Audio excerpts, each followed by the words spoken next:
Welcome to Veterans Breakfast Club Happy Hour for Monday, August 8th. My name is Sean Hall. I'm the Director of Programming with the VBC. We have lots of new names and new faces in the room tonight. This is part two of our discussion with Pan Am stewardesses and Al Topping and many more who were sort of connected with this, this very big story of Operation Babylift, the last flight out. We're going to be getting to all of that tonight, and we're welcoming back a lot of our guests from last week. But because there's so many new faces and new names that we see, I'm going to take just a second to tell you a bit about who we are. Somebody noticed above Todd's face here, his beautiful face, that we have Veterans Breakfast Club. Todd is also the executive director of the VBC. That's who we are. We are a nonprofit. We are in Western PA. Our mission is to create communities of listening around veterans and their stories to connect, educate, heal, and inspire. We've been doing it since 2008. Bringing veterans together to hear their stories. We're online every Monday, talking military topics, bringing on authors, historians. We found out about this, this incredible story from a Washington Post article written by Sarah Rose, and decided to reach out and try to find the flight attendants who worked the Pan Am flights, the R&R flights. And boy, we went on a deep dive into this and found so much more. There are so many stories in the room tonight. We probably won't have enough time to get to all of them. So there'll probably be a part 3 coming up at some point. A big thank you to Becky Sprecher and Nancy McAllister, who I sort of connected with at the beginning and has really gotten the word out to everybody. Thank you so much again for your assistance in letting everybody know about this program. And I want to take a couple minutes here to thank sponsors. And we're going to dive right into the stories because, like I said, there's a lot to go over tonight. So first, I'm going to share my screen here. First, we're going to thank the sponsor, D&D Auto Salvage. They are a small metal recycling company here in the Pittsburgh area. They've been around since the late 1970s. They've grown into full-service metal recycling in 2 locations, Lawrenceville and Tarentum. They accept all kinds of metal. They have been a great sponsor of the BBC for quite a while. They sponsor us across all of our programs. We're very thankful to them. If you need a quote, all you have to do is go to their website, d&d autosalvage.com. Super friendly, very helpful. I guess if you don't live in the Pittsburgh area, you have to come here to be a part of D&D, just to say that. Our next sponsor, tobacco-free Adagio Health. They also have been a wonderful sponsor of the VBC. They are dedicated to reducing and preventing tobacco use and getting the word out about the hazards of smoking and secondhand smoke. They want people to quit. So they have classes, they have nicotine replacement therapy. They have a great quit line, 1-800-QUIT-NOW. They also educate people, children especially, about the tobacco use from cigarettes and cigars, pipes, chew, snuff, and other nicotine products like vaping. And finally, they advocate for public and private policies that ensure healthy places to work, live, and play. You can find out all about the programs that they offer at tobaccofree.adagiohealth.org. And one final announcement on my end. We'll take a little commercial break midway through the program. But I am also the host of the pre-recorded podcast through the VBC called The Scuttlebutt. This week's guest is Brianna Cummings. We found out about her through an announcement across the VA, the National Veterans Day Poster Contest winner. Every year they hold a contest. People submit images that they create, they craft, and then they pick a winner. She's from Erie, about 2 hours north of us in Pittsburgh. She works at the VA and created a beautiful, beautiful image from a memorial park there in Erie. I was able to get in touch with her just by calling the VA Medical Center, and she agreed to come on to the Scuttlebutt. We had a wonderful conversation. She comes from a military family, though not a veteran herself. Like myself and Todd, we are not veterans, but we had a wonderful conversation about why veterans mean so much to her and the passion that she has for their stories. So if you want to check out the Scuttlebutt, we'll put the link in the chat. I'd love for you to check it out. And that does it for the announcements for tonight. We want to get to the history. We want to get to the stories. And I thought that we would start tonight because last week we talked a lot about the Pan Am history with the government, how that all came about, the R&R flights, what it was like flying with the soldiers in and out of Vietnam. But tonight it sort of starts on a bit of a down note, but I feel like there's a bit of an uplift after that. And I will say just a slight warning here at the beginning that there are some images tonight that may be disturbing for some people. This is Operation Babylift, so there are kids there were many pictures taken of these kids who, the orphans that were brought to America from Saigon. Hold on a second, I'm getting a lot of feedback. Yeah, sorry about that, Sean. I'm working on it. Just didn't want to, there we go, thank you. Okay. Just as a fair warning at the beginning, we have some images in our PowerPoint that may be disturbing for some people, though nothing I would say that is grotesque or overt. But anyway, to start this off, Becky, I'd love to invite you into the conversation here to give us a bit of history as to how Operation Babylift started, because it started with the C-5A crash that happened at the end of the Vietnam War. Well, yeah, right. And so there, obviously, the North Vietnamese advance was taking place. And as the countryside was in distress, the children's services were in distress as well. And Saigon was filling up with children. The orphanages couldn't get medicine and food and all of that. So obviously, an evacuation did need to take place. These children, were being adopted in the United States. And around the 1st of April, they had, or 3rd, 4th of April, I guess, Al Topping might correct me on this.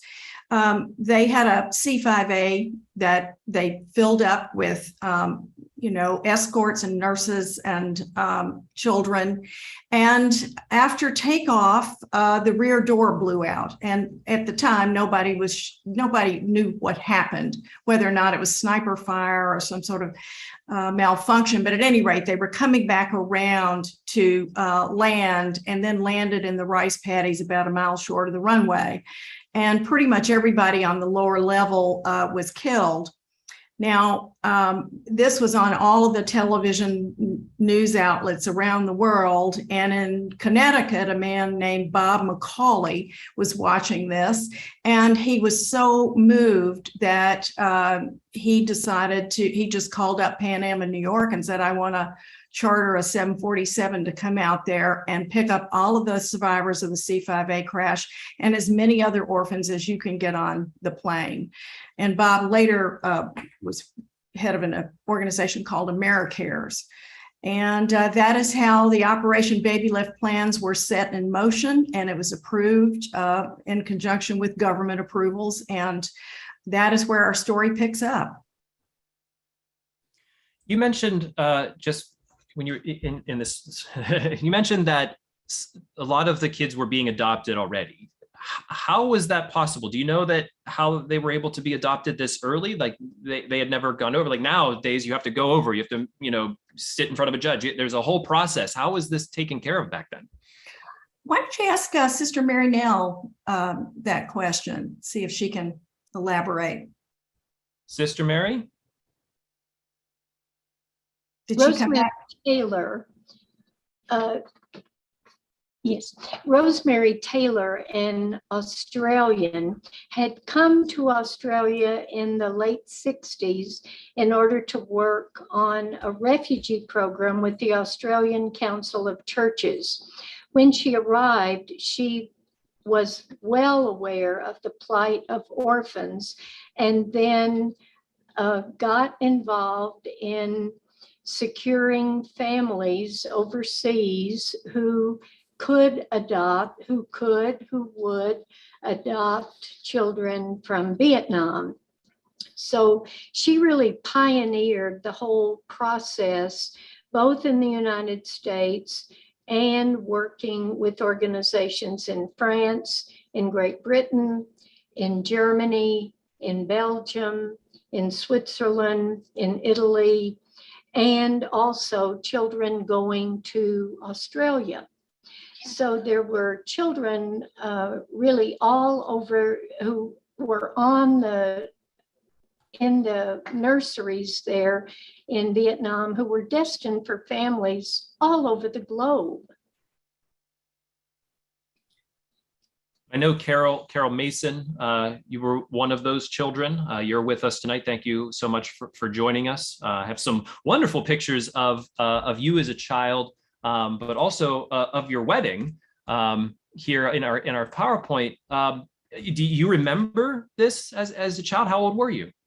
No, I was 5.5 months old when I came over. So my parents went through Holt Adoption Agency to find a baby. And it was kind of interesting because they tell the story where Holt basically said to them, "You're approved to adopt a child, and within 6 months, you'll have a baby." And then it was about 2 days, they got the call and said from Holt, "By the way, you have to be at JFK Airport on this date. Your daughter is going to arrive in 2 days, and get ready and get stuff to go to the airport." So it was a kind of a process where they gave them a 6-month time frame that they were adopting a child from Vietnam, but they did not know whether I was going to be a boy or a girl and when I was coming. They pretty much just kind of, if you will say, sat by the phone and just waited for that call to say that their daughter is coming and they needed to get to the airport.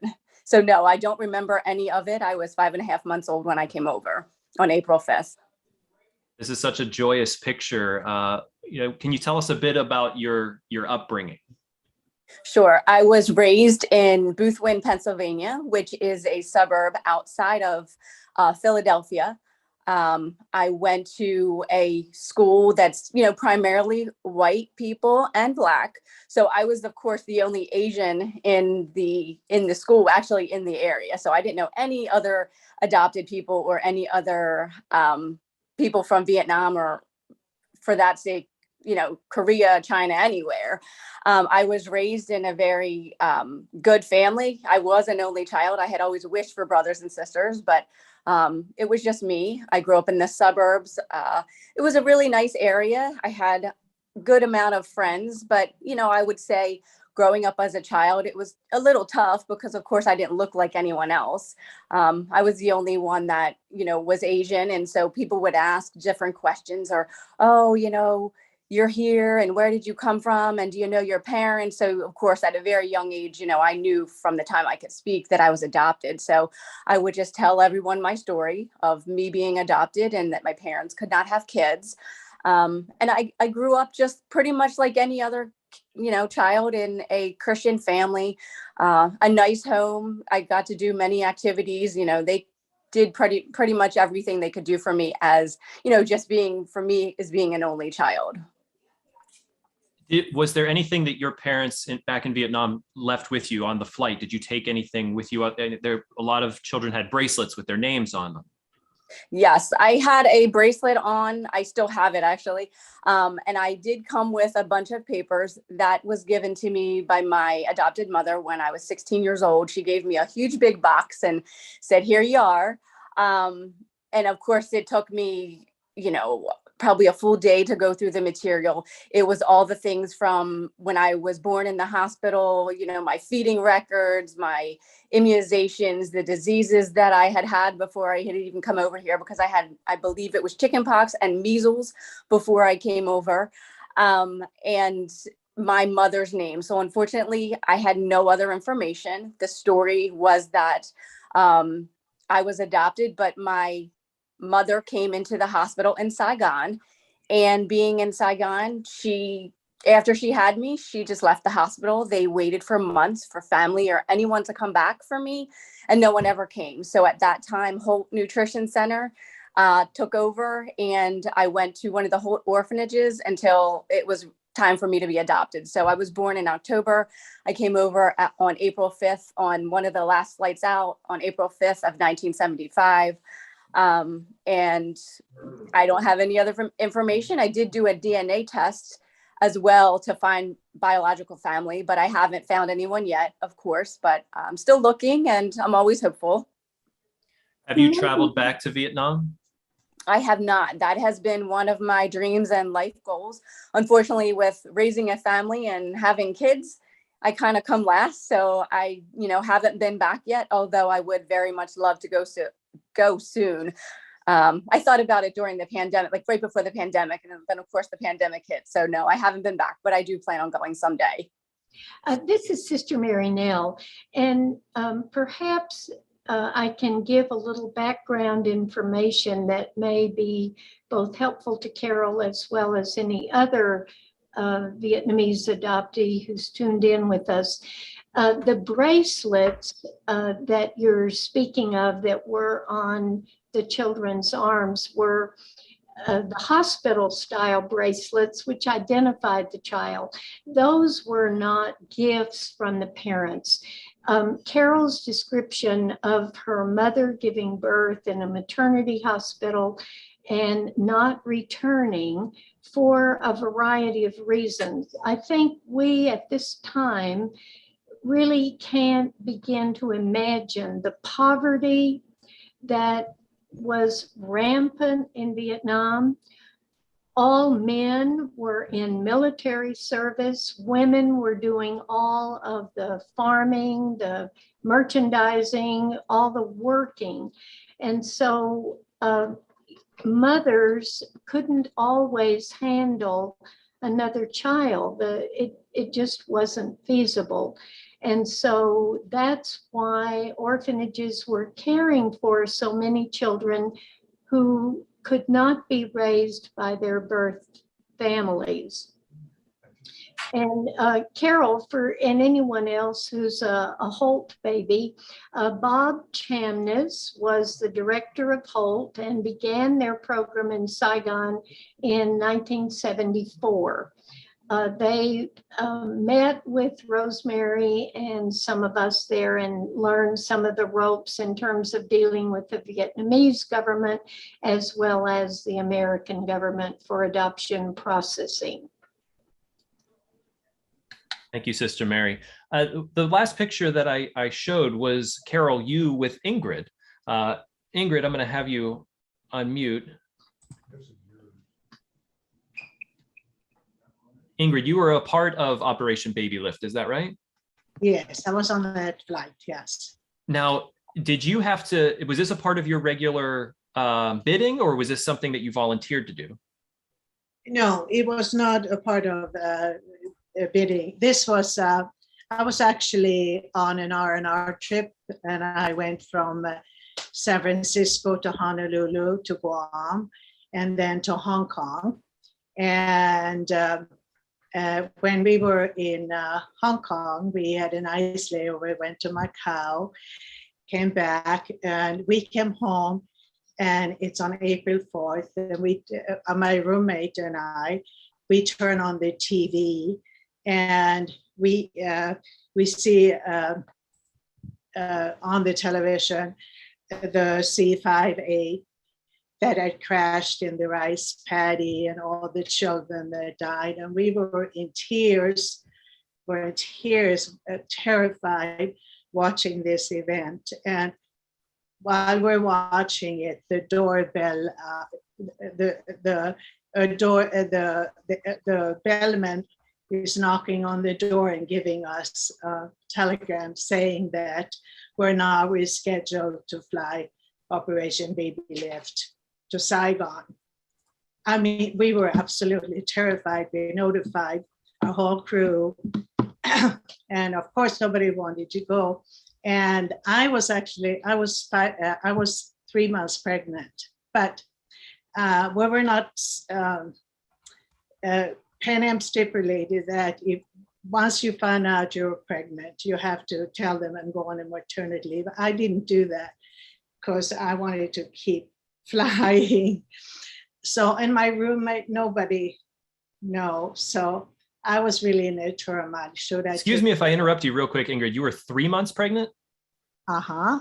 So yes. You were first trimester, and you probably weren't feeling pretty good at that time. No, I remember being on the hydrofoil to Macau, and I was so sick, and my roommate smoked, and I couldn't tell her. It made me so nauseated. I only say this because my wife is currently, 3 months pregnant, and yeah, she doesn't feel good right now. So yeah, no. So I think I was confused, and I was young, and I was, thinking, what should I do? What should I do? And I felt like, oh, if I didn't go, I might lose my job. This, and then I felt, I was like, but it would be an experience going in to rescue those infants. And my roommate were gonna go. He was also Swedish, Gunilael. So we decided to go. Everybody else, we gathered in my room, and I think we were the only one in my crew. And then they gathered some flight attendants from a crew that came in from New Delhi, I believe, and maybe somebody came in from Tokyo. So, and so we had to pick up like early in the morning. It was dark, 3 o'clock, 4 o'clock in the morning to Saigon. And do you want me to continue or? Yeah, I'm gonna show some pictures of Operation Babylift on the screen, but please continue. Okay. So you flew into Saigon. Okay, so we flew into Saigon. We had I think 5 doctors, 10 nurses. We were about 9 or 10, I believe 9 flight attendants that I know of. And we had a priest, I believe it was a priest, and then some helpers. And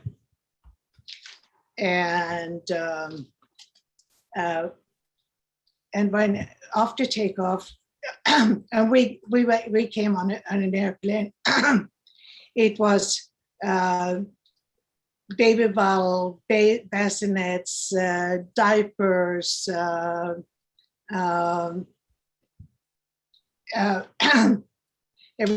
books for the children,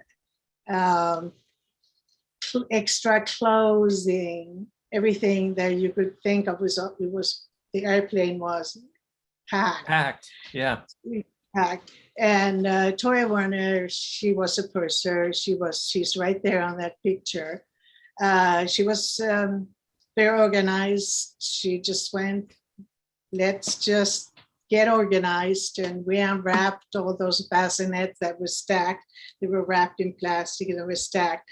And we put them in the seats, under the seats, under the seats, and and starting fixing the milk formula for the orphans, and we Ingrid, all just did anything prepare you for what this was? You sort of volunteered. You knew you were going into a situation. Yeah. It was like being in a movie. It was like, you got on the airplane, this was happening, and you just did not know what was going to happen, how it was going to end. But we were so busy, so you just kind of let your fear not to overtake you. And right after takeoff, there was an announcement made. I thought we had a priest on board because he made an announcement praying for us, praying for the safety. Because, at that time, we didn't even know if the flight that crashed the day before, it was sabotage or not. And we didn't know too much. We were briefed, also, they were setting up the intensive care unit, or it was pretty much set up upper deck, and now I lost my thoughts, but no, so we didn't know exactly what was going to happen, more than we were going to land at when we landed, we were going to go out as far away at the runway as we could, and there would be buses waiting, and we were just saying what we were going to do. And I was going to be going down to the buses and bring the children and the infants up to the plane. Somebody was going to put them under the seat, and we had to be pretty quick. And and the door opened in Saigon, that hot air, you felt like you were going into a sauna. And it happened so quick. But we all pretty much know, the person was so calm, we all pretty much know what we needed to do. And so when we got there, I started the buses were loaded one after another with orphans and with younger children. And I went into the buses and picked up either an older child walking or an infant, and one or two, and took them upstairs. Sometimes somebody was downstairs to help me. And it was very hard because the caretakers that were giving them away, imagine having your child and you had to give your child away. So I was just choking up tears, and I just said, knowing I was pregnant and here they are giving their children away, I was choking up tears and said, we promise we're going to take care of them. We're going to have a good life in the United States. And, and then you took another child and you see the younger child that could talk, they were crying, and you're just comforted again. You just wanted to love them. And it was like, at that time, I was fearful of a lot of things, but at that time, just my fear disappeared because I know, I know these children are going to have a better home. And I'm just going to do all I can on, forget that I'm pregnant. I'm going to have to deal with that when I get home. So, and you just wanted to hold them and cuddle them, but we had to do our job, and we all did. Yeah.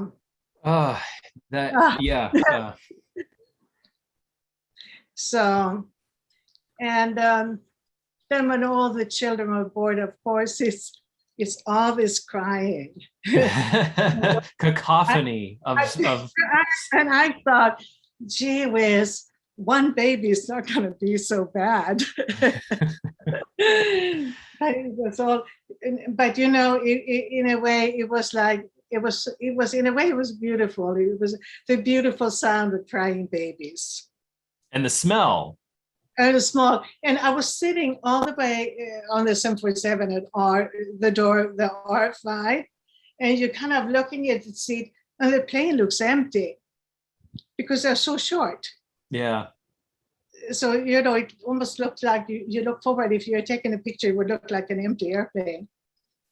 But, and also, we had a couple of stowage on board. I think they were from the Adventist church or something. Stowaways, Ingrid. Yes, stowaway, yeah. And Tori said, okay, she was checking with the captain. It was okay, we could come aboard because we thought we're not very many flight attendants, so we need some extra help. And I know they were hiding on the other side in the lavatories. So, and I think somebody came and checked it, all the lavatories, said, oh, they're all clean, all set up, and they walked up. So we had extra help. And so anyway, when the flight were on, everybody was on, and we took off, and all the adults that were on board, we were just cheering and clapping, knowing we were on the way. And after a while, all the babies started crying, and then our work started, giving out baby bottles and changing diapers. And we had children that had chicken pox, meningitis, hepatitis, you name it. But we. How did you navigate all of that? That's a whole step above just the dirty diaper. That almost needs a specialty. How is that being dealt with? I tell you what, I learned how to change diapers very quickly. I did prepare myself. I learned how to change diapers, that's for sure. But we did everything. You're more or less multitasking. That's me right there in a bus picking up an orphan. So this is quite a heartbreaking picture here. Like you were changing diaper and feeding a baby at the same time. But we did. I found the children, 14 of the children from that crashed the day before, they were on the flight. There were like 14 of them, and they were all sitting in the back section, and they were very scared. And I remember finding some of the older Vietnamese children and asked them if they could help, like reading a story or be with them to calm them down. And some of them spoke English, and they were very helpful. So not only the adults, but the younger children were helping, taking care of the babies and fed them and read stories to them. And, when we came to Guam and we landed, and I bought the newspaper from Saigon because those children were in my section. And, I looked at those since I bought those papers almost every year, and I always prayed for them. And I always think of them as they are my heroes. They are my heroes. So, and I wonder how they're doing, but I'm so happy to have met Carol in 2005. I was going to say, having, reconnected with Carol, did that give you some closure, some bit of like what we did, meant something? Definitely. And I don't know, maybe I changed your diaper, Carol. I want to jump over Geraldine. Gary, you are joining us. You were a part of the Operation Babylift, correct? I'm going to ask you to unmute. I have a wonderful picture. You just connected with me today. So when we were saying earlier, Operation Babylift versus the Holt Adoption Agency, this is a Holt adoption woman with, so I didn't experience what Ingrid just described. Okay. I wasn't on a flight where there was nothing but babies. I was on the R&Rs and for 5 years of my flying, 70 to 75 every month on at least one R&R. And after when these babies started being adopted, they would fill the back of a quarter of the back of the economy class with babies, and they never had enough. The women that were accompanying them, they were just overwhelmed. So I love babies, and any chance to save a baby or be a part of bringing that baby, it would just be the best thing that could ever happen. And this is a picture of my friend Marilyn and myself getting into San Francisco after a flight from Vietnam all the way through. And we had these babies. We got off in San Francisco. There was a photographer there because the babies in our arms, the parents were there in San Francisco waiting to adopt them. So we got to take them to the parents and turn them over. I mean, it brings back some new memories and tears, but I loved being able to bring these little children to this country and see they all had good homes. And so, yes, I was a part of the Holt Adoption Agency. There was a trip I had where they didn't have enough people when we landed in San Francisco. I had been on a 10-hour flight, but I volunteered to go on another flight, domestic. We only flew international, but I went on a domestic flight with some of the women that couldn't handle all the babies. And on my own, right after getting in from that flight, to get them to their destination, which was Minnesota, San Francisco. And they were adopted in Minnesota. And I'll always remember that, being able to help in any way we could. It was an incredible time. And it's such pride to know we were a part of all of that. Pan Am, it's interesting. I just have to say this one thing, is that I flew for Pan Am for 18 years and then went over to United and flew another 25 years. I flew 39 years altogether. All of us at Pan Am are still, it's like Pan Am is what you remember, because they were such a class airline and they were involved in all these world things, helping. And I just, to this day, feel so grateful I had those years and that opportunity to fly for Pan Am. Sally Pearl, were you a part of Operation Babylift? No, Sean, I was on the last flight out, and I wanted to make a correction that those first 5 pictures that you showed were ones that I took on the last flight out. They were not from the Babylift. Thank you for confirming that. I Sure. received so many pictures. I believe these are. I'll bring them back up. It will say Operation Babylift here, but I received so many pictures. I might have got them mixed up. This is what you're speaking of, correct?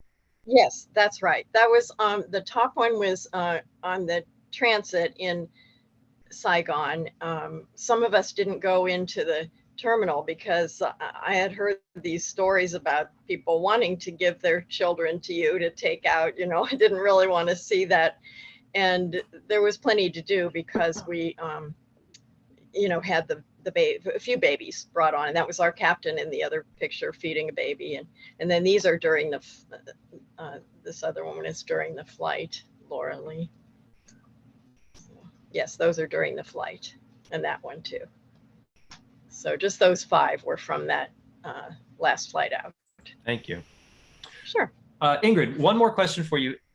I'm assuming that there was a major adrenaline rush that you had during this flight. And do you remember sort of coming down from that? Do you remember sort of the decompression? Sorry to use these puns, but that's all I know. But do you remember sort of normalizing after taking care of this, you know, this incredible piece of history? It had to feel very, you know, exciting and scary, as you mentioned. Do you remember the aftermath? Oh, it was overwhelming, the feeling, but it was a very good feeling too. It just felt like an honor to have been had that opportunity to take the flight. And but now, when we got to Guam, we had to ferry the flight to Honolulu, and we found out, you know, because we had to have gamma globulin shots because the kids had been sick with all these diseases. So here I am pregnant, and the first officer came down with hepatitis. So when we came home from that trip, we were quarantined for 6 weeks. I even had somebody come to my house to make sure I was home. But anyway, then, of course, I didn't dare to tell my husband that I was going on that trip when I was pregnant. So he was very, very upset with me. And then I went to the doctor, my obstetrician, and he was very, very upset. And I said to him, I said, please don't be so upset with me because my husband is already giving me a hard time. But anyway. So not only did you get experience changing diapers, but you had a jump start on all of us because of the pandemic shutdown. Quarantine was nothing to you at this point. Yeah. Say again. No, I was, you know, I had to worry about, you know, I was pregnant. So I had to come home and tell my husband that I think I was thinking I was worried about that. What he would say that I took that trip because I never told him. Mm-hmm. And you didn't come down with anything though from this flight. I didn't come down with everything. And my son is now, I think he's 47. Yeah. So I had to help the baby. And, but you know, those orphans, they're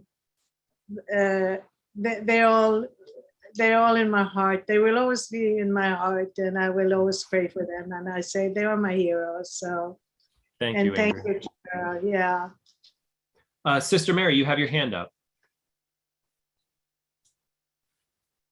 Yes, I noticed that there are several adoptees on the Zoom, as well as Julie Zadinsky, who took care of children in the nurseries before Operation Babylift. And I wonder if there'll be an opportunity for some of them to tell their stories. Certainly. Let's start with Julie. Julie, let's see here. I don't have you right on my screen right now. If you're able to unmute. Okay, sure. Yeah. Ah, there you are. Welcome. Yeah. Okay. Thank you. And thank you, Mary. No, yes, I worked right out of nursing school. I heard about the opportunity to go and volunteer. So I worked there under Rosemary Taylor's group, and they had set up several nurseries. I worked first with the older children, and then I went to work with the younger children in the different nurseries. So you could tell when the war was getting worse, the bombing was closer, and it got more difficult every day. And then we, heard about needing to get the children out. And then at the time I was working with the smaller babies, some were on oxygen, were, not well, caring for them. And but the decision was made, we had to take everyone because from the information that we had, whoever was left would be killed. So, because the takeover of Saigon was imminent. So, I was on the runway in a plane. I think it was like a C-30. It was just like a belly of a plane. It didn't have nice seats or anything. And we had loaded in there all of the babies in boxes. And the best I could do, because the notice to leave was short, was to try to wean everyone off of oxygen for what we could to get them in the plane. And then there were delays and more delays. I was so angry. What are they doing? Don't they know we have small babies here, and trying to keep them from being dehydrated? And but then we learned the delays were because of the explosion on the other plane. And I didn't know at the time, all of our my colleagues and all had just passed away, and a lot of the babies I took care of were on that other plane, and they had all died. But finally we were able to take off. Seemed like it was a lot of time, but I think some people on the plane knew that what had happened with the other plane. I was from the United States, so and I originally would have been on the plane that went down, but because I was taking care of the smaller babies, I was selected for this plane that we went. The idea was to go to the closest place we could, because they were small and sick. And so the plane I was on went to Australia. We had a stopover in Bangkok, and some people did board the plane there. But I remember there seeing all of the records that I had for all of those babies. I could see them from the inside of the plane. They were wheeled away. We never saw them again. But anyway, the babies got to Australia, okay, and then they were taken and put in quarantine. Had some people there care for them. I didn't have any papers or anything for Australia. They weren't going to let me off the plane. There was nowhere to go. But I actually don't remember her name right now. Sister Marinelle May, but we called her the Dragon Lady, but she worked, she was from Australia, and she worked with Rosemary's group, and actually came over to Vietnam some. But anyway, Elaine Boyer, Julie, Elaine Boyer. Elaine Boyer, oh, thank you. She vouched for me and somehow got me off the plane and let me stay with her for a while until I could get back home. But yeah, it was a difficult trip in many ways for the health of the babies, but also for, those of us and knowing, not knowing for sure who all had died and whatnot. But anyway, we did get a lot of the little babies to safety. I did not hear from many of the adoptees who may be on the program tonight. If you were an adoptee and would like to tell a bit of your story, if you could either raise your hand or unmute, we'd love to hear from you, hear how about your upbringing here in the States, and what you know about coming over a part of Operation Babylift. Sister Mary, do you happen to know any of the adoptees that joined us tonight?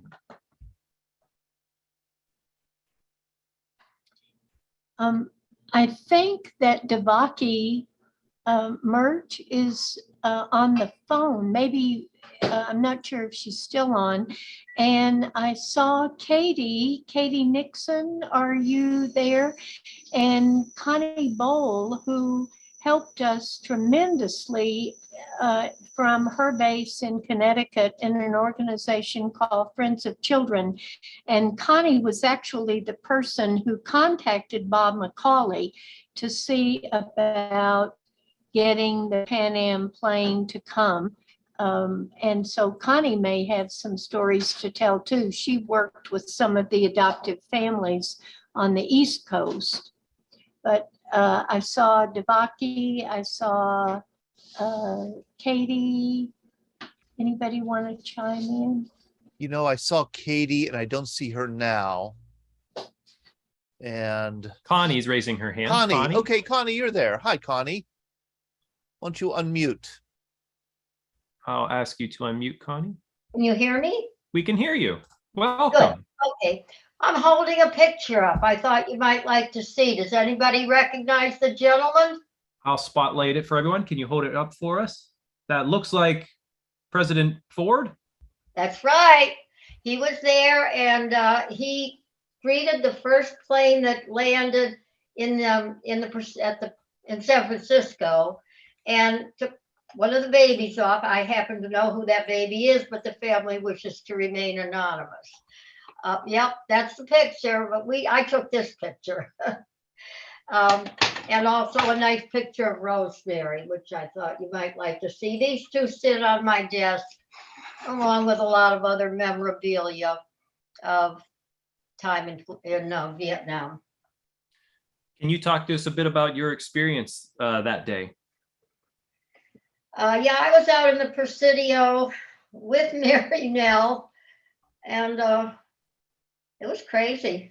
To say the least, right? Yeah, it was crazy. It was so bad. I'd given up smoking for 10 years, and we had, at one point, I had one phone in one ear and one phone on the other. I was talking to two different people and a cigarette in my hand. I don't know how that happened, but that's what the Presidio personally did to me. It was a remarkable scene. The babies were lined up on this huge, I mean, this was a room that brought in Jeeps and everything. It was an enormous room, and they had all the rows numbered by A, B, C, D, E. And then you'd go down, and then there'd be 1, 2, 3, 4, 5, and on up to 30 or 40, whatever it was. And each baby was identified by that letter and that number. So when you were trying to find a baby to figure out how to get it to where it was supposed to go, we did it by the letter and number. And I was lucky. I was able to get Yul Brynner to donate a plane so that we could bring the children back that were coming to the New York, Connecticut, sort of East Coast area from the Presidio. But it was, yeah, you also adopted 2 children. Do you want to talk at all about that process? Well, I adopted Danny and Leanne, and Danny unfortunately passed away several years ago. He was very active, as you know, Mary Nell, but he had a heart condition and he didn't live that long. Leanne is my daughter. She came, that's how I met Rosemary Taylor, who was really just starting adoptions. And I wrote her a letter and said, I'm coming to Vietnam to pick up a child that a nun offered me. She just said, and I said, can you help me get the paperwork? And she said she was in a Jeep with a soldier driving down to Canton. And she said, look at this woman, she's crazy. She has no idea what's ahead of her. And she said, I wonder if I could do that for her. And that was sort of how I met Rosemary. She was able, I of course couldn't have done anything if I'd gone there, but she was able to get all the paperwork done in the matter of about 5 days. Amazing, huh, Mary Nell? That you could get paperwork done in 5 days, but she got the paperwork done and she brought it on a plane along with a few other children. They were going on to Canada. And so that's how I got my first child, Leanne, and that's how I met Rosemary. When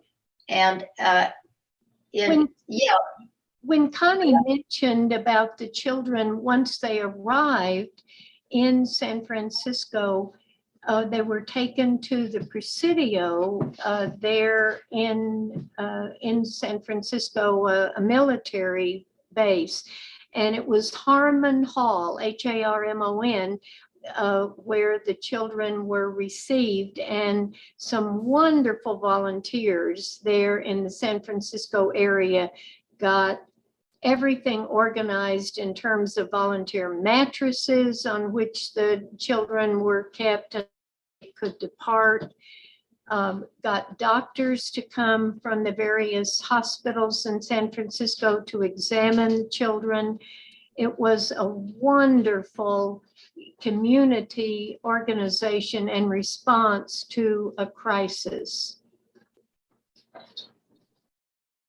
I wonder, Nancy McAllister, I want to ask you, you weren't a part of Operation Babylift, but obviously with Pan Am, friends who were a part of this, how did you hear about it? What was your experience being a part of that sort of atmosphere of the stewardesses? And, what did you hear from them? Well, actually, I did do one leg of a flight that took the babies into New York. It was not the famous flight, but I remember the hardest part about that was giving up this one little baby boy that I must have walked and walked and walked to try to keep him calm. And I handed him over to his new parents. What was that like? I hated to do it. It was amazing how fast you bonded with the children, but it was just as everyone's describing, it was hectic on board and noisy at times. So, but we were thrilled to give these children a chance, and thankful to all the people who made the arrangements. Was that and a flight everybody was as far as the rest of the crew, everybody helped. I don't remember if it was just babies and children or if it was a regular flight that had a lot of babies on. There were a lot. I was going to say, is that one of the flights, the hundreds of flights you've taken, that you don't forget one like that? No. But I can't remember some of the details, but I remember I felt bad giving the baby over to his new parents. Nancy, Gary, go ahead. Nancy, I was just going to say that your emotions in terms of having bonded with that baby as you carried the baby to his adoptive family was shared so deeply by the Vietnamese childcare workers in Saigon.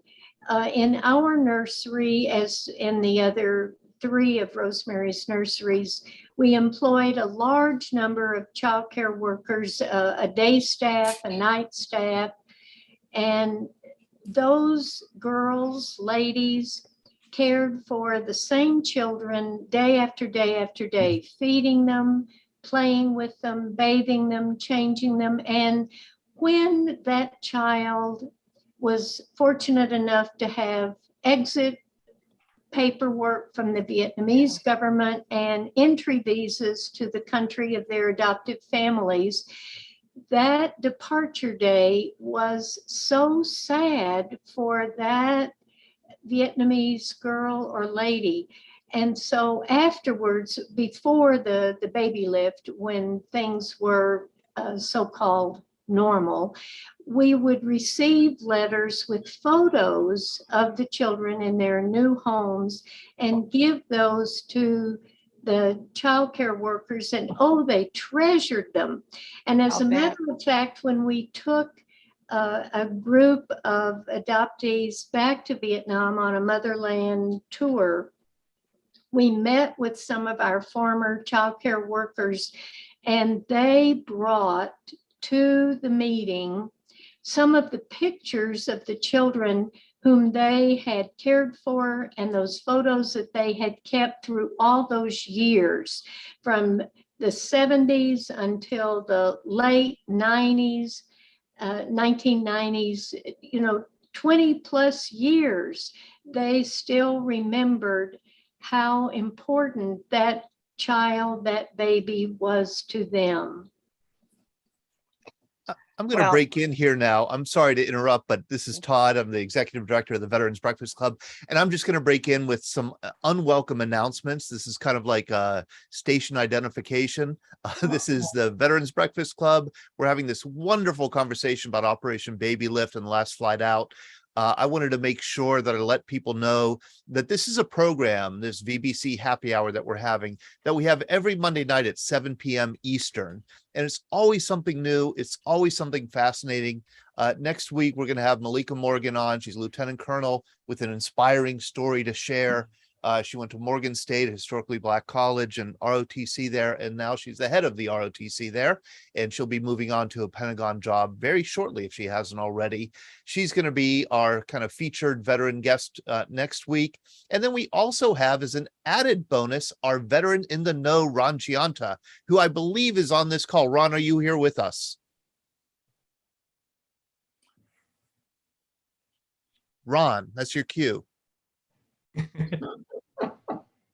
Okay, maybe Ron is no longer here, but Ron Gianta, I swear I saw him in the Zoom room before. He's a recently retired VA public outreach specialist, as well as a career Air Force veteran, and he is an expert on things like the PACT Act and what it will mean for the VA, what it will mean for veterans, the Camp Lejeune contaminated water claims.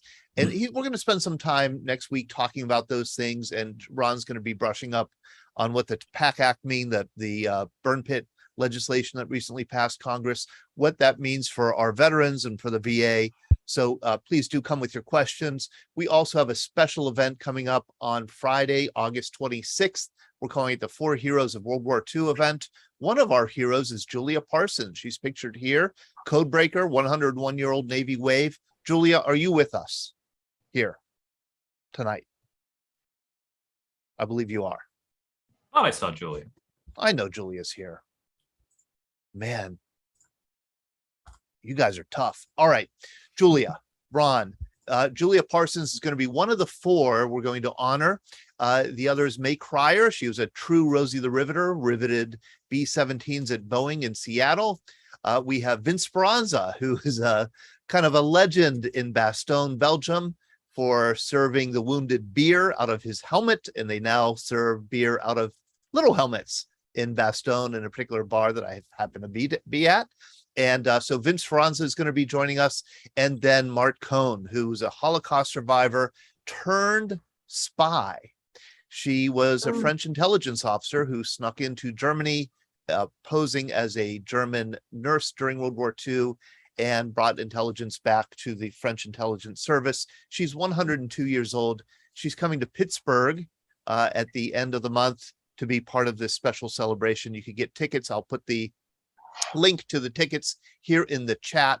And we want to welcome everybody if they want to come. We're also doing a trip for the 225th birthday of the USS Constitution to Boston. And as anybody who's been on any Veterans Breakfast Club trips know, they are a heck of a lot of fun. We're going to be spending 4 nights there and seeing a lot of sights. Many of you know I'm a historian and I love Boston. So we're going to be checking out a lot of sites. There's going to be we have a group air from Pittsburgh, but if you want to join us from another city, you'd be welcome to. Again, I will put the information in the chat. I also want to let people know we have a magazine, and this is something that's actually relevant to tonight's conversation. It's a quarterly magazine. It's called VBC Magazine, where we take the stories that we hear on our programs, we write them up and publish them every quarter, and we go in depth with these stories. And Sean and I were just talking that it would be wonderful to do either a whole magazine or part of a magazine dedicated to the stories that we're hearing tonight and that we heard last week. Anything to get together with you group of Pan Am staff and stewardesses is a good excuse. So what we do is we interview veterans and then write them up. So, and this magazine goes out to anybody who wants it. We send it out to 7,500 households. We distribute several thousand more. And if you want to receive this in the mail, let us know, and we will put one in the mail to you for sure the next issue. And then finally, the other link that I'm going to put into the chat here is our feedback survey. We got wonderful and very helpful feedback after our program last week. I hope you do it again. It takes a few minutes, 3 questions. What did you think of the last VBC program you attended? What did you like or not like about it? And how can we improve? And that's on SurveyMonkey. So I'll share that in the chat. I also know that I'm sure we have many people here with questions and comments. Carol Popshock, you put a question into the chat here that I find interesting and something that I was also thinking. Carol, do you want to ask your question to the group?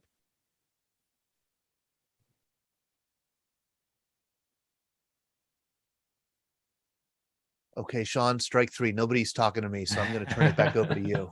It's not you, Todd. Todd, this is Ron Gianta. I actually found that my mute button was on for my headset. I have not used this headset since I retired on March 11th from the VA. This is the just first like time. riding a bike, Ron. You just get back in the saddle and. Okay, well, I'm going to get back into swing and just to circle the wagon real fast. Yes, Todd, I am prepared to talk, like you had discussed, about the PACT Act and Camp Lejeune. I've been doing a lot of research today, breaking into my old files and dusting off the books. And I'm really looking forward to talking to veterans and helping them.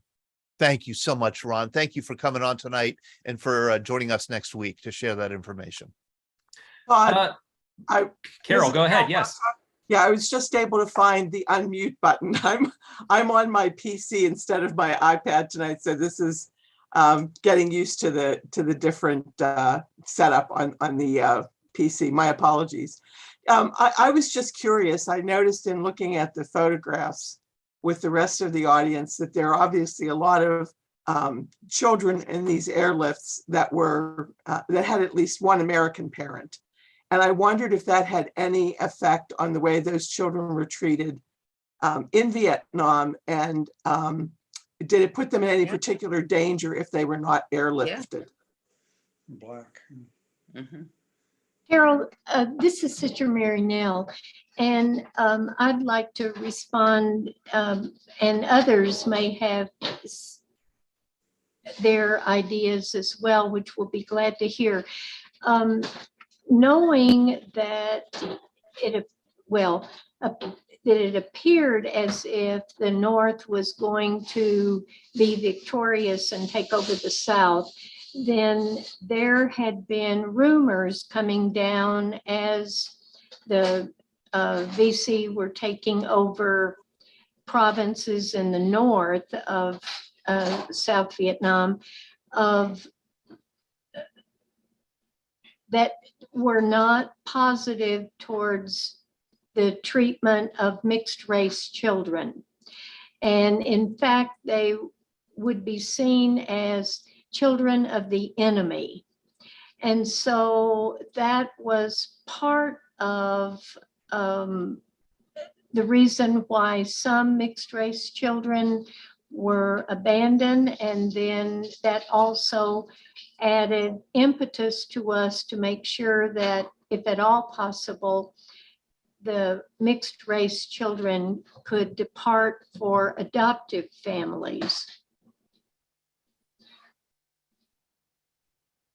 Did that answer your question, Carol?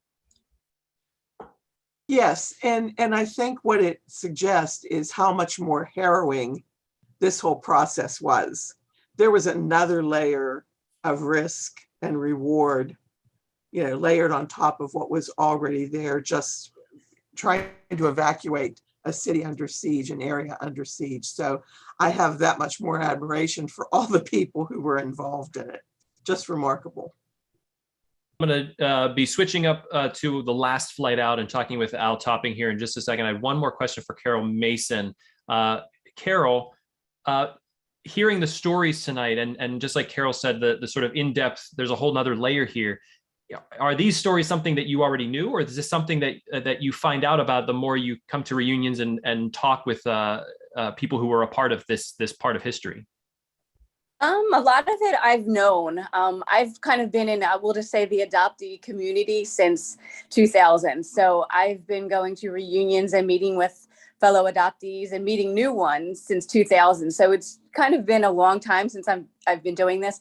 I also wanted to say, to answer Carol's question, is I have a lot of friends that are adoptees that are partially Caucasian. They found out they're American. They have American parents, at least one of them.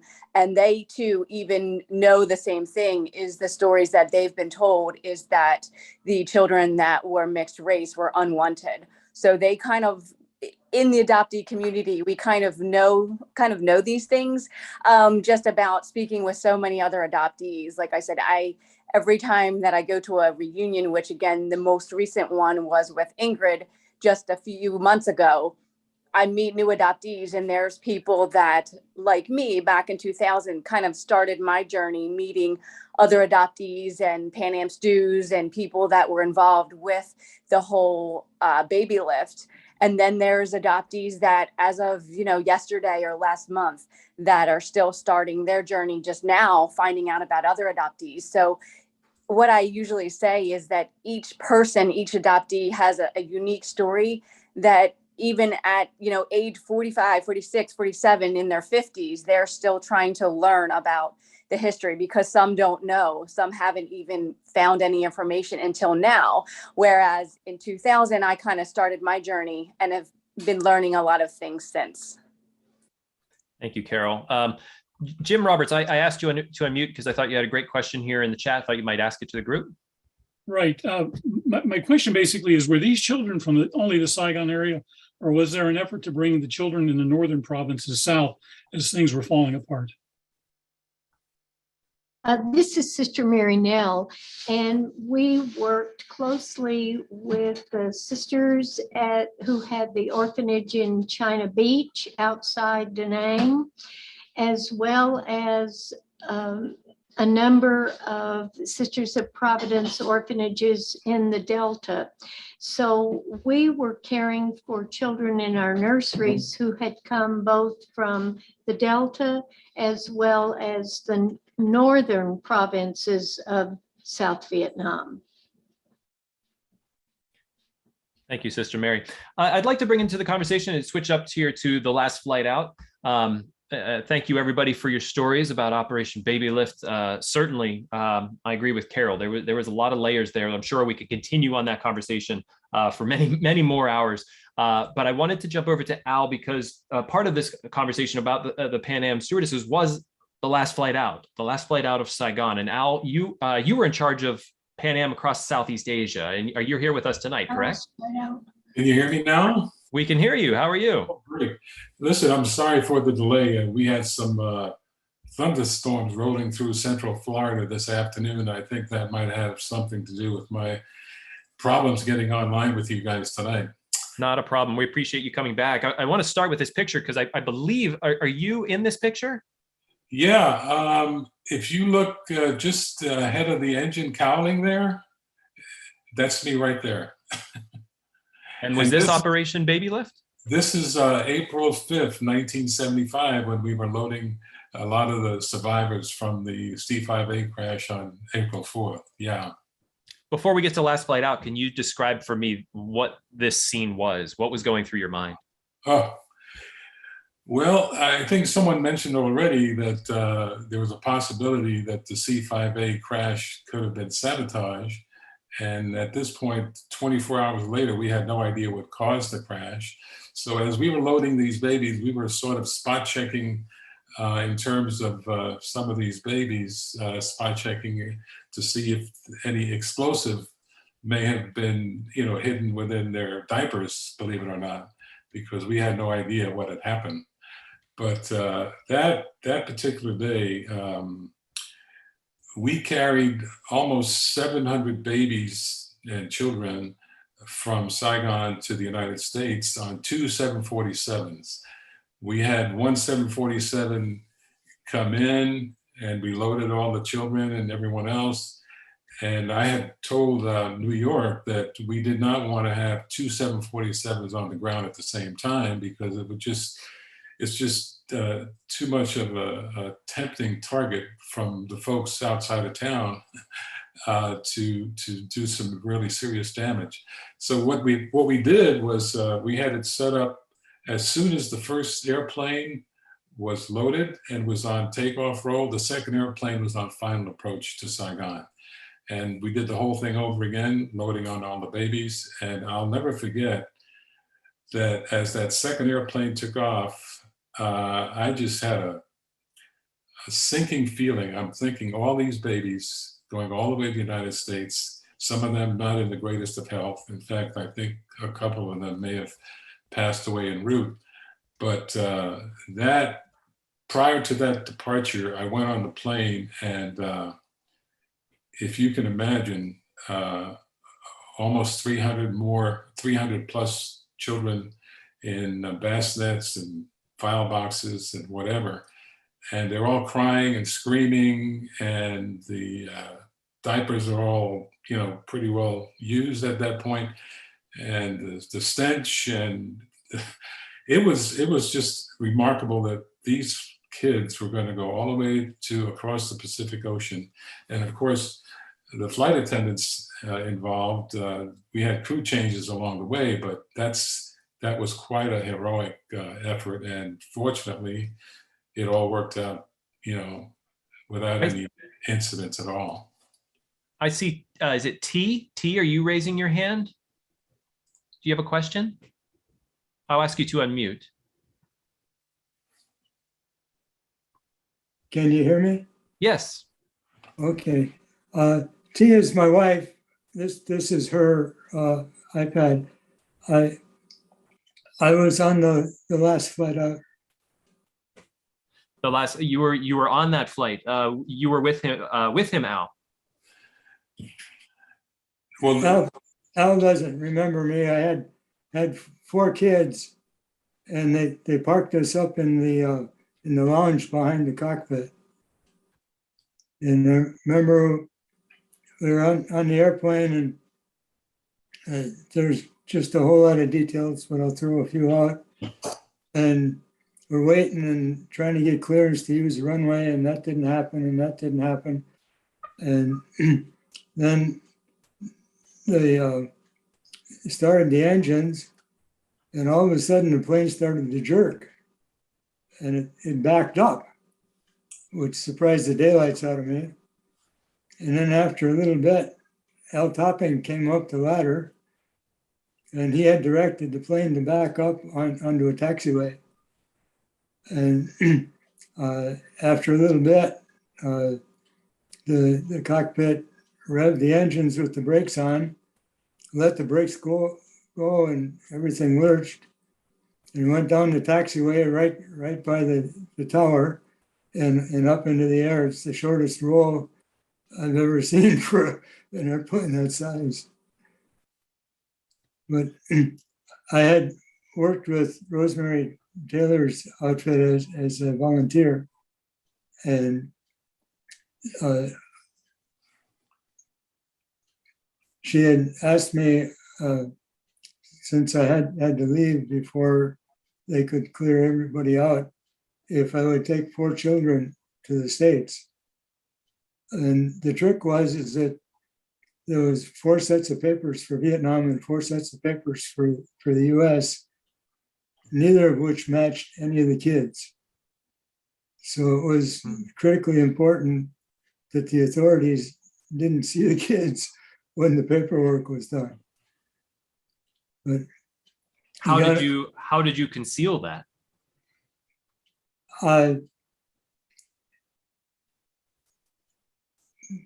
the general trick was to buddy up to the stewardesses and have them watch the kids while I went in and handled the paperwork. Mhm. And so the authorities never saw the children. Al, we're going to continue to bring you through this because you being there, your experience here is very important. As we get to that day, Al, how did you know things were getting worse? Are we talking about the Babylift flights or the last flight out? Last flight out. Okay. Well, the one thing that I knew for sure was that the embassy plan for evacuation was an accident waiting to happen. We had several meetings at the embassy in terms of planning evacuation for Americans and Vietnamese that work for American companies and Vietnamese that work for the American embassy. And the plan was that when the evacuation signal is given, and by the way, the signal was, the operation was called Operation Frequent Wind. And the plan was that all the folks that are going to be evacuated would be assigned to various rooftops within the city of Saigon to be picked up by helicopter. And once I found out that was the plan, I knew that we had to do something different. I just can't imagine how that would work. I mean, there's so many things that could go wrong. And so I decided that we have to figure out a way to get our folks out on a Pan Am airplane. And although the South Vietnamese government was rapidly falling apart, they were still in control. And if you were a Vietnamese citizen, you couldn't leave the country unless you had a visa. I mean, that was still enforced.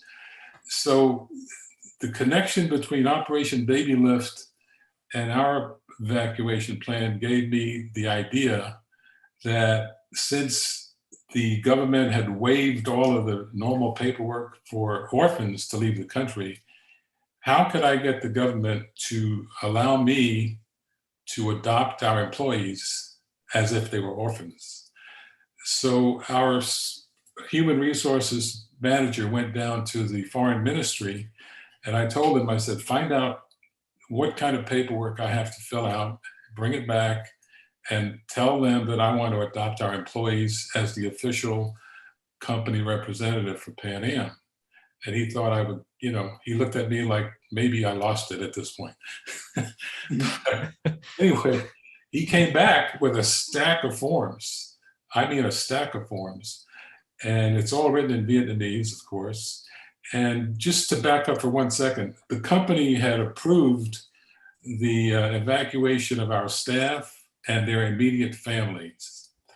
So right away, I knew that was a problem because in the culture in Asia, immediate family is more than just husband, wife, and children. It's everybody.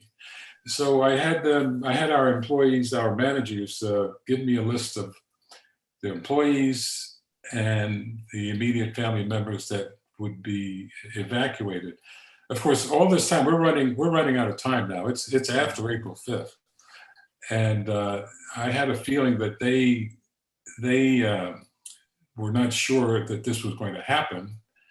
And as a matter of fact, I did not have anyone within our staff or at the embassy know what my plan was, and all the communications that I used between Saigon and New York was done in code. We had a company code book that I could use, because if the folks in Saigon knew that Pan Am was planning a last flight at 747, we would have chaos and all kinds of issues if that happened.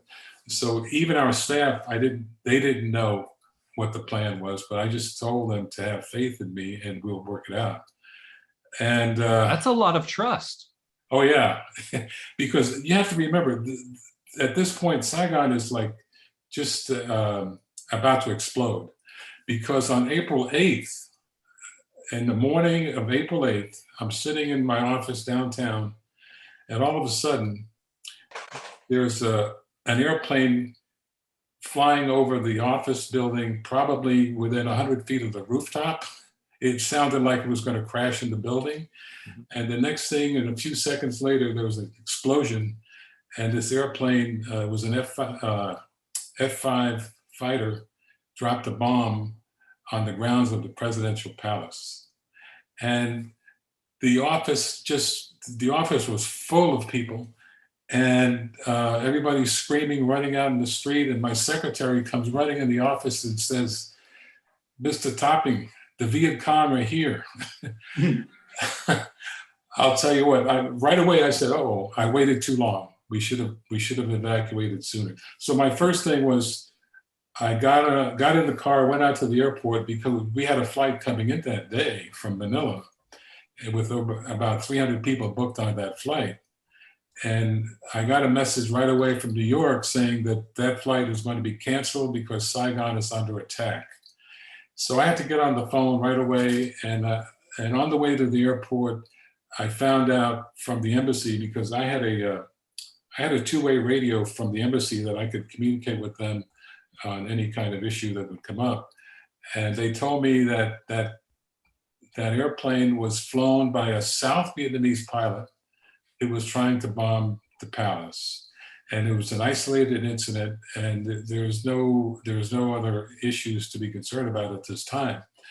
And so I got on the phone with New York and had to talk them into letting that flight operate. And it finally came in, and I'll tell you what, I just will never forget the pilots and flight attendants coming into that area at that particular time when we were under very hostile conditions. The flight came in, I would say, somewhere around 3 or 4 hours behind schedule. And we loaded up the plane, and no one complained about the delay. and off they went. Anyway, as far as the employees and the immediate family issue is concerned, I got a list from our managers, and when I counted up the numbers, we had 62 employees at the time. And when I counted up the numbers of employees and immediate family, it was close to 700 names. So I had a meeting with the manager. I said that, I understand the issue with the immediate family, but we are unable to accommodate everyone on this list. And I said that I cannot sit here and start, drawing lines through names and decide who goes and who stays. So it's up to you folks to figure it out and try to get this number down. So we eventually got the number down to a little over 320, I believe, and that was fine. We were Al, I'm sorry to interrupt, but even though it was up to them to sort of go through their lists and figure out what to do, right. Did you feel a level of responsibility for everybody being the captain of this ship? Oh yeah, no question about it. And it was a very, very difficult situation. Very difficult situation. And in fact, on the day of departure, we had 3 buses or 3 or 4 buses to the downtown office to pick up our employees and their families to bring them to the airport. And a lot of the employees slept in the office, in the back office that night before. So I'm at the airport the morning of departure on April 24th. And I get a call from our sales manager in the sales office, and he said, "The buses are here and the office is full. What do I do?" I said, "I'll tell you what you have to do. You have to get everyone out of the office and put a sign on the door that says Pan Am office temporarily closed." And to this day, in fact, that sales manager, he has passed away now, but to this day, I don't know how he got the people out of the office, but he did it. And they all arrived at the airport. I was at the checkpoint at Townsend Airport when those buses arrived with, 10 pounds of paperwork to show to the troops to let the buses get through. And they looked at the paperwork, in about 2 seconds or so. and walked through the bus, and I was walking with them, and they all have their M16 rifles, and they're looking at all of our people, our employees and their families, and no one said a word. And the tension level was beyond description. And they just waved us through, and we got on board the airplane. So the most difficult part of that was I had to convince our employees to have faith in me, because we are going to get them out, but I couldn't tell them how and when. And of course, that was the problem, because at that point in April, we are having a lot of the mothers of some of the orphans, some that were still there, were waiting for their fathers to send them prepaid tickets from the United States to Saigon to get them out. And so what was happening was they were making reservations on our flights, because we were still operating 2 flights a week on a regular scheduled basis up to the very end. So they were making reservations on those flights with the hope that a ticket would arrive. And I can tell you this, the flight on April 24th on paper was booked for over 1,000 people. So I had New York, I said, look, we have the possibility of close to 1,000 people leaving on April 24th. And I may need a second 47. So we need to position another airplane in Bangkok. But that airplane is on standby, and do not dispatch that airplane to Saigon unless you hear from me directly. So that day of departure, with 463 people on an airplane that normally accommodates about 390, the last thing I did was talk to New York and told them to cancel the second airplane in Bangkok. It will not be needed, because we have everybody on board the original flight. Because I'll tell you this, if that airplane had come into Saigon from Bangkok, it would have been total chaos, because people would be getting on that had nothing to do with Pan Am at all. Just the airport was surrounded by a lot of people just waiting outside the gates trying to get out, before it was too late. So fortunately for us, we were able to get out with overcapacity, and we flew from Saigon to Clark Air Base in the Philippines. Normally we would fly from Saigon to Manila, but we had to go to Clark because if we flew to Manila, we had our regular passengers in Manila waiting to board the flight from Manila to Guam. There'd be no room for them. So we offloaded close to 300 people at Clark Air Base, and we had a Overseas National Airways stretch DC-8 there that was arranged by New York to fly about 300 people or 250 people from Clark direct to Guam, where the refugees would be processed. So then we got on the plane from Clark to Manila, which is just a very short flight, and went back onto our normal routing. Just one more thing. We get to Manila, okay? And I sat in the cockpit most of the way from Saigon to Manila in the jump seat. So we get to Manila, and we're now back on our normal footing. And I'm sitting in the first class cabin. And at this point, we have maybe only 100 more people from Saigon with us to go to Guam, where the refugees would be processed. So I'm sitting in first class and just totally relieved that we pulled this thing off. And this guy comes on the plane, sits down next to me, and he says, "Were you on this flight from Saigon?" I said, "Yes, I was." He says, "Do you know why it's running so late?" And I said, "You got a minute?" It doesn't matter what era, there's always impatient people. Oh my gosh. I said, "You got a minute?" He says, I said, "Look," I started telling the whole story, and all of a sudden he takes out his pen and paper, and he starts writing all these notes. It turns out that he was a journalist from the Los Angeles Times. His name was David Lamb. And the next day, April 25th, in the Los Angeles Times, a big article, and the headline is Saigon operates cloak and dagger flight from Vietnam with 315 on board.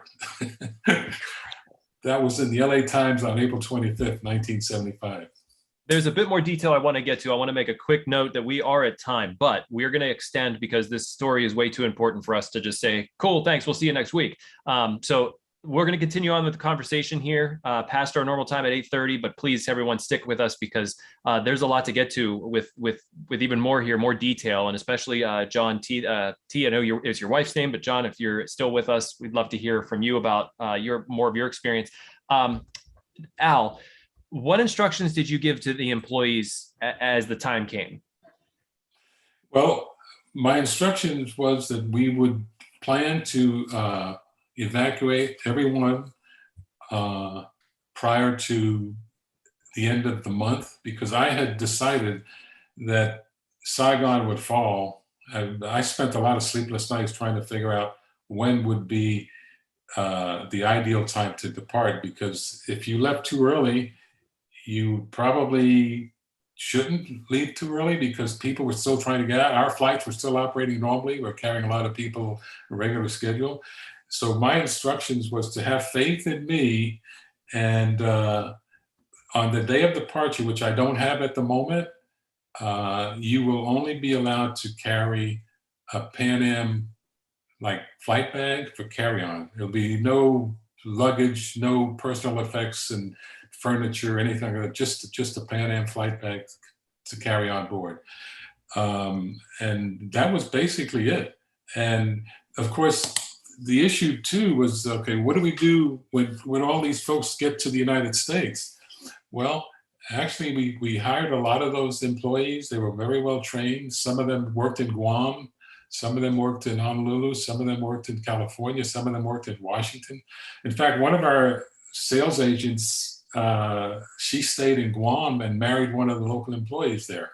And now she lives in San Francisco. But anyway, that was the main concern for the employees was that I would say probably 99% of our employees that work for Pan Am in Saigon never left Saigon. They lived there all their lives, and they're going to the United States and not knowing where they're going, what's going to happen.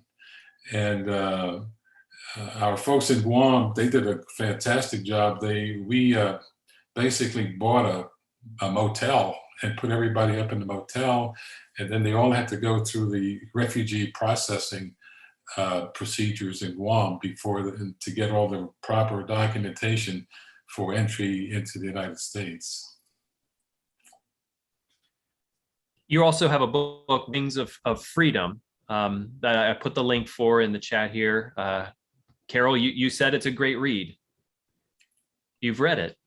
Yes, I have it. And Al signed it actually at the last reunion that I was at. So yes, I have all of the books from all the different people that have been writing them over the years. Yeah, that book, it took me, I would say, close to 10 years to write it, even though it's not that long of a book.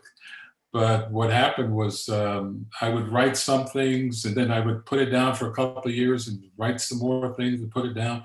And finally, I decided last year I'm going to finish it, and I did.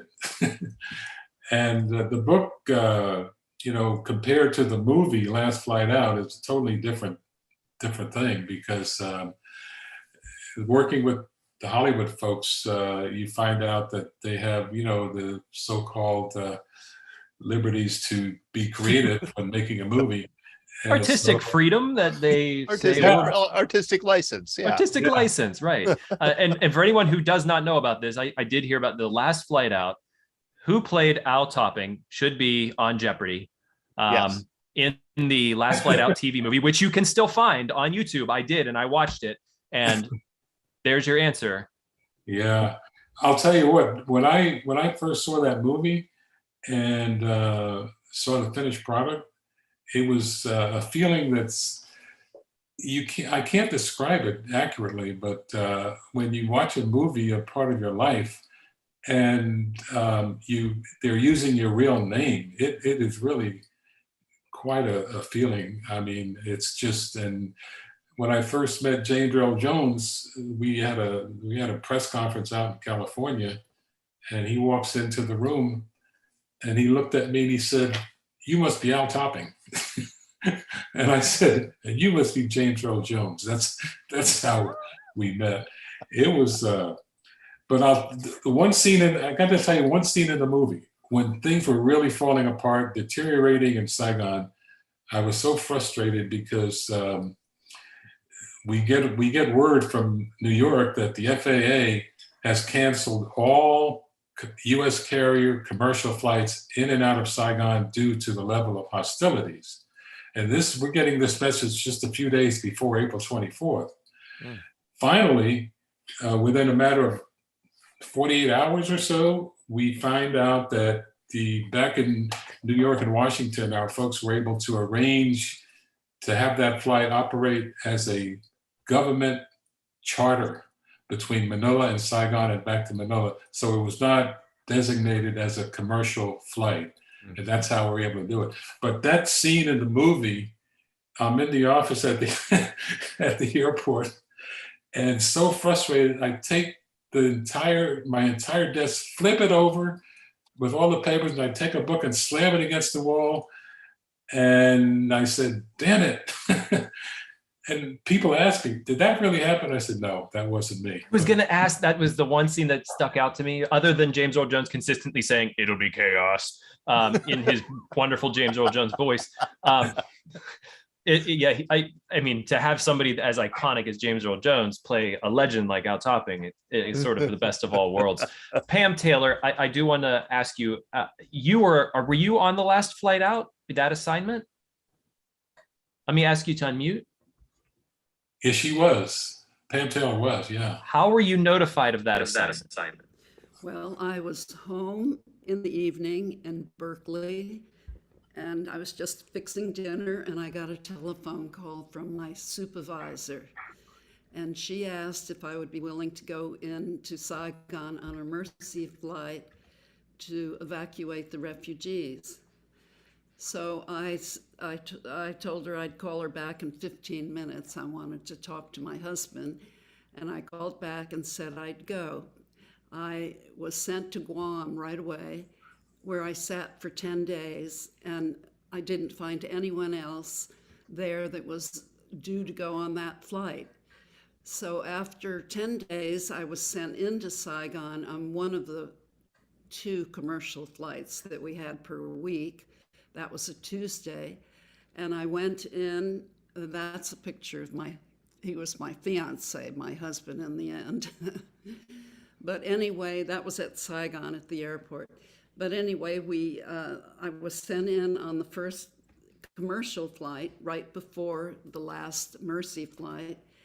And we had a 747 with 17 people on board. And I went through the cabin talking to each person, wondering why people were flying into Saigon when everyone was clamoring to get out. So there were a couple of troops, military troops, that were out of the army, and they were going back to find their girlfriends. But the one person that helped us on that flight, I met a South Vietnamese colonel. He was going back to rescue his son. He said he wouldn't make it out, nor would his family. He had a large family. But he wanted to know if I would help him get his son out. So I spoke with Cha, and we made the arrangements that we would take his son out, and if he would get her sisters. She had 4 sisters that needed to get on to the air base, and he said he would bring them on. We made the plan that to take them on the air base and put them in cargo, where we would find them tucked away in the cargo area. So when we didn't know when the last flight was going to happen, but once we landed, we went into the terminal, and there were hundreds of people. They were hanging their babies over the fence, begging us to take them. and people were crying, and we really couldn't do anything, but we were able to take a couple of children that were short enough, just that fit about up to our bosom, and then we formed a crowd around them, and we were able to get them through immigrations and customs because they didn't see them. The inspector was up high in a booth, and the children were down low. So we had a few hiding spots on the airplane to put them. And then I ran into a little boy. His parents were just boarding. They had another child. She was Vietnamese and the husband was American. And they said to me, "Can you get him a visa or a pass? Can you get him on the airplane?" So he looked like he was in shock. He was probably 12 or 13 years old. I wasn't sure. He never spoke. I asked him to follow me, and then I tried to take him around the cargo area. And when we got halfway around, there was a Vietnamese soldier with a machine gun, and he kind of shoved us back and told us no, we couldn't go. So we tried that a few times, and we were stopped each time. And I told him that we would have another commercial flight on Thursday, and if he could meet me, I would get him out then. When we went back Thursday, that was the Mercy flight. We had found out early in the morning that the airport had been closed and that would be the last flight. So I went in as soon as I got on the ground to the cargo area, and that was where we were supposed to meet Cha's sisters. The little boy was nowhere to be found, and I don't know what happened to him. He was Amerasian, I guess, part American.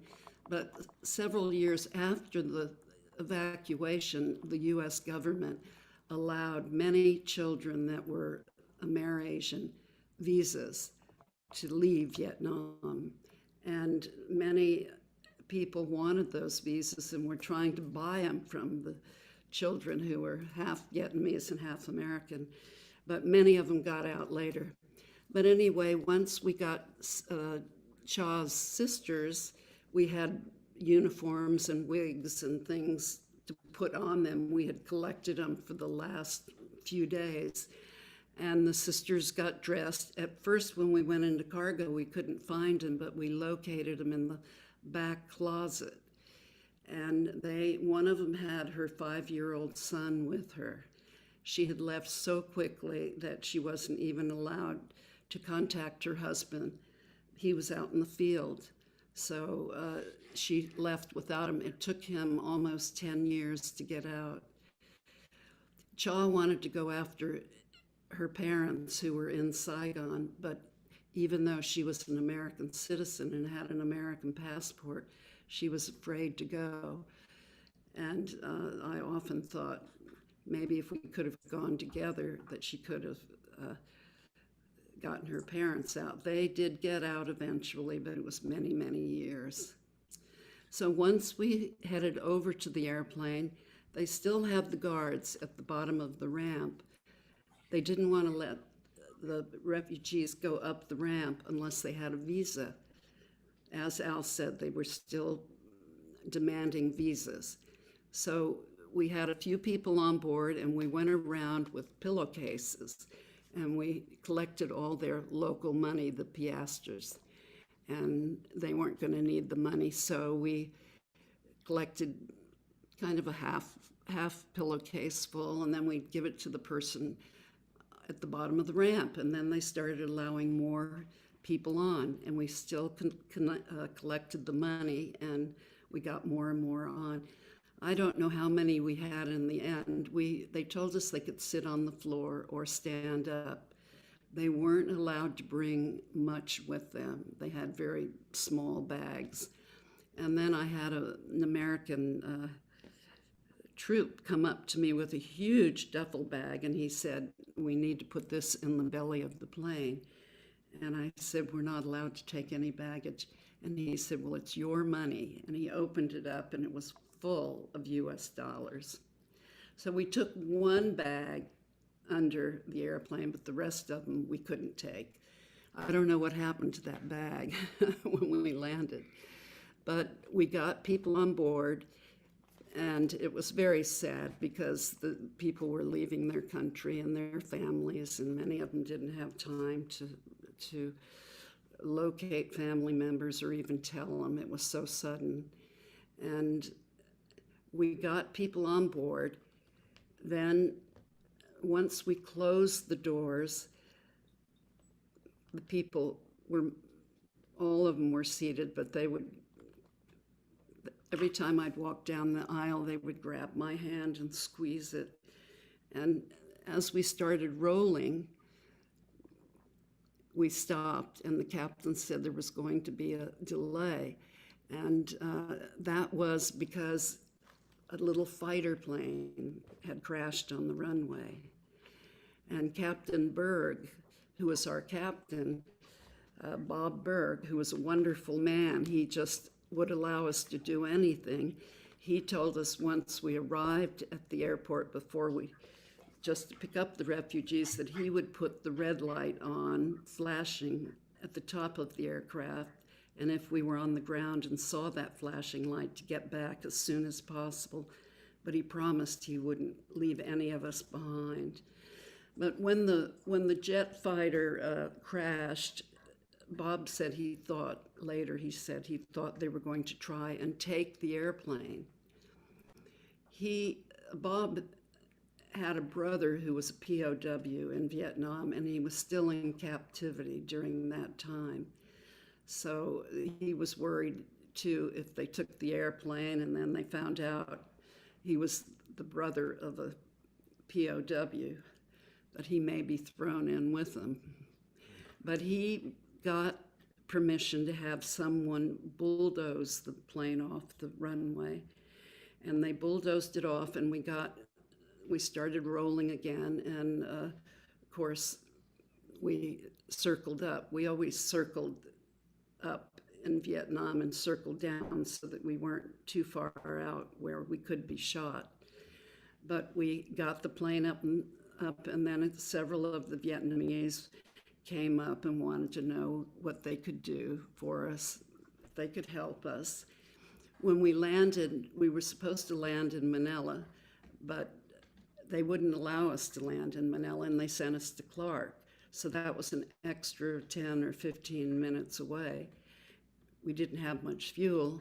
Bob said once we landed later, he said that none of us realized how serious it was, because when we landed at Clark, we only had 15 minutes of fuel left. So when we landed, they took us into operations and gave us each a gift. The women were given puka shells, and the men were given little jewelry boxes. They sent us to down to Manila, and then they put us up in the Hyatt. That was our crew hotel, but they gave us sweets. Each one of us had a sweet.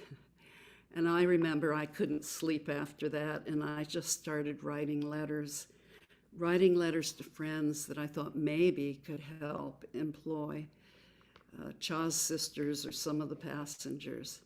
Of course, they were in Guam for many, many months, and we didn't see them back in San Francisco for quite a while. I wish we could have had Cha here to talk, but they're always hard to get a hold of, and she has many relatives in Paris, so she spends a lot of time there. So that was the end, and I don't remember what happened after we arrived in Manila, how we got home, or if we worked home, or what the sequence was. There's a sort of a technical. Sorry, there's a bit of audio problems with your computer. For 1 second, there we go. Now I'll be able to ask, and you can hear it. A technical question about the last flight out is they pulled in, I think, 2 other flight attendants, Laura Lee and Sally, and a cockpit crew from Tokyo. And do you know why they did that? I'll ask you to unmute. And Pam, if you could speak up just a touch, because I feel like we're getting a bit of audio with your computer. Oh, okay. Can you hear me now? Can, yes. Okay. We We arrived in Manila. Let's see, we arrived in Manila after the commercial flight. So then early in the morning, we had a call from Captain Berg saying that today was the day. We were going to take the Mercy flight in. We had a telegram from President Ford who said we would lift all restrictions and nothing had to be bolted down. We didn't even need to have a person at each door. I guess we joined Laura Lee in Manila because she didn't go, she wasn't on that last commercial leg. But four of us were on that leg, and then we turned around in Manila. We knew we were there for the last flight. And the whole time we were in Guam and Manila, poor Cha was trying with the American Embassy to get visas for her parents. And of course, at last minute, there was nothing that could be done. Todd, I want to go ahead. Sorry, go ahead, Pam. I was just going to say, when we lifted off, people clapped, but not just clapped, people clapped and cried because they were leaving their country, their families, their world, really, and didn't know whether they'd see anyone again, which many of them didn't see parents who were elderly and passed away. Pam, I'm gonna mute you here because of the audio feedback. But Todd, I wanted to pop over to you, and also if there are any questions as we start to get into the tail end here of the conversation. Yeah, I don't think we have any questions here in the chat or on this side, but I just want to thank everybody for joining us for this wonderful program. That it's one of those examples of like a lot of history happening in a very short period of time. I mean, you know, here we are, we've done 2 programs on, you know, really just a month of activity in April 1975. And it makes me think, it makes me wonder, Pam, have you ever written your story? Have you ever written about the last flight out? And if not, might you be willing to work with us to maybe do an article for VBC magazine? Pam, I'll ask you to unmute. Yes, I would agree with that, but we do have someone who's working, an Australian crew that's working on a movie, but good. Because of COVID, everything has been moved around, and we were just at the process of getting the actors to read the script to us, but we haven't gotten that far yet because of COVID, So we're waiting. They said maybe the end of 22, but it may be even later than that. Oh, how exciting. That's an appropriate project for a story like this. Todd, thank you, everybody. Yes. Todd and Sean, this is Sister Mary Nell. And before we close out, I just wanted to give accolades both to Pam and anyone else who was on that Mercy flight, and in particular to Al Topping, with whom we worked for several years, twice a week. Their staff could not be nicer in terms of getting the arrangements made for children to travel to their adoptive parents year after year. And we are so indebted to Al Topping, his staff, and Pan Am. Thank you for that, Mary Nell.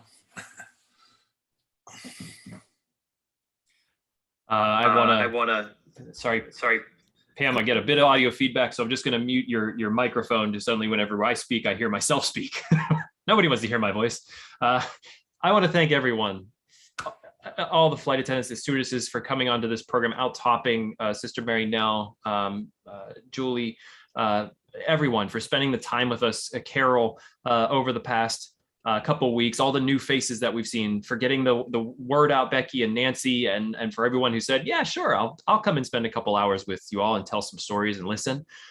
It's been educational and very inspirational. I go back to our mission with VBC, and that's sort of how we want our programs to be. We want to learn and we want to be inspired, but we want everyone else to be in the room and hear these stories and create that community. And I think these two programs have just been quite wonderful. Todd? Yeah, I want to welcome everybody who came for the first time, and we hope to see you again. You'd be welcome to join us anytime online or in person. If we do an in-person event near you, would love to meet you, have you hear more of your story. And we build in an open conversation program every month. So our next one's going to be August 29th. And that's where we can catch up with a lot of you and maybe cover some stories we weren't able to cover tonight. So thank you for hanging in with us. This program is almost 2 hours long, and we just scratched the surface. I know we have a lot of people on who didn't get to share their story. I hope you'll join us next week, August 15th. And I hope you all, until then, have a very good week. Thank you, Sean, very much. And thanks to all of you again for joining us tonight. Good night. Thank you all. Good night.